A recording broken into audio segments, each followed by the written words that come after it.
Uttarpara BJP মণ্ডল সভাপতি রীতিমতো রক্তাক্ত, তাকে সেলাই করা হলো মুখে এবং অনেকেই রক্তাক্ত হয়ে এরকম পরিস্থিতি তৈরি হলো কেন? দেখুন, আজকে তৃণমূলের গুন্ডা বাহিনী গোটা রাজ্যে নেমেছে। আমাদের এই উত্তরপাড়া বিধানসভায় কোন্নগর চলচ্চিত্র মোড়ে আমাদের কর্মীদের উপর আক্রমণ করেছে তৃণমূলের কাউন্সিলরের নেতৃত্বে।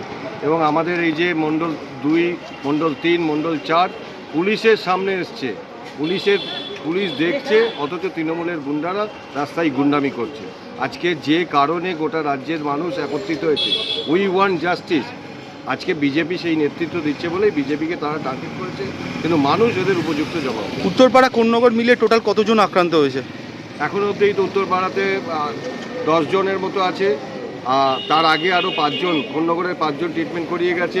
কানাইপুরের যে আছে ওখানেও 10 জনের মতো হয়েছে। সব মিলিয়ে প্রায় 30-35। ছাত্র পরিষদের সমাবেশকে বাধা চেষ্টা কি বলবেন? আজকে তৃণমূল ছাত্র পরিষদের প্রতিষ্ঠার দিন। আজকে কোন রকম ভাবে এরা একটা ইচ্ছাকৃত ভাবে বন্ধ করেছে।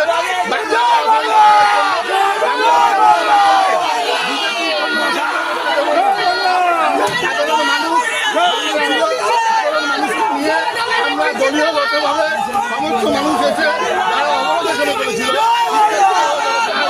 এবং ড্রাইভারকে আমরা আজকে আবার খতম করে সন্দীপ কুমার দাস, সম্পাদক, হুগলি জেলা তৃণমূল কংগ্রেস।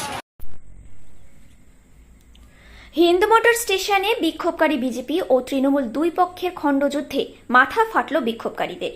সকাল থেকেই বিজেপির ডাকা বাংলা বন্ধে শোরগোল শুরু হয়েছে বিভিন্ন জায়গায়। বেলা 11টা নাগাদ হিন্দ মোটর স্টেশন অবরোধ করেন বিক্ষোভকারী বিজেপি সমর্থকরা। ট্রেন লাইনে ট্রেন থামিয়ে চলে অবরোধ। সেখানেই তৃণমূলের কর্মী সমর্থকরা এসে উপস্থিত হন। তখনই দুপক্ষের মধ্যে খণ্ডযুদ্ধ বেঁধে যায়। বিক্ষোভকারী বিজেপি সমর্থকদের মাথা ফেটেছে ঘটনায়। ঘটনাস্থলে ব্যাপক উত্তেজনা। Bureau report, news prime Times.